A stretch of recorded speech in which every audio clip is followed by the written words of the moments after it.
আসলে মহান রবের ডাকে আল্লাহ ম্যাডাম চলে গেছেন, আল্লাহ তাকে জান্নাতুল ফেরদৌস দান করুস। আমরা বলি সবাই ইন্না লিল্লাহি ওয়া ইন্না ইলাইহি রাজিউন। দ্বিতীয় হচ্ছে আসলে আজকে আমাদের দেশ একটি নেতৃত্ব শূন্য, আমাদের দেশের আজকে ছায়াটা চলে গেছে।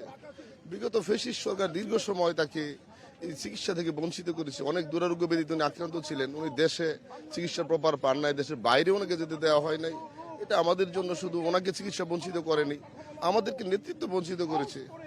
এরপরও আমাদের আজকে আর লিডার এসেছেন, আল্লাহ তালা যেন ওনাকে করে আল্লাহ তালা যে কেন উছিলায় এই দেশটাকে একতাবদ্ধ রাখার শক্তি আমাদের দান করেন। এই শক্তিকে যেন আমরা শক্তিতে পরিণত করতে পারি। আমরা অবশ্যই আমরা মনমা হতো, এটা ভাষায় প্রকাশ করার মতো না, কথা বলতে পারছি না, কারণ ওনার সাথে আমার বেশ কিছু স্মৃতি আছে। আমি বেশ কয়েকবার ওয়েস্টিনে, আমি যখন ওয়েস্টিনে ম্যানেজার ছিলাম, অনেকবার ওয়েস্টিনে গিয়েছিলাম। ওনাকে একটা স্পেশাল ফুল দিতাম ওনাকে আমি, ওই ফুলটা উনি পছন্দ করতো, হোয়াইট লিলি ফুল।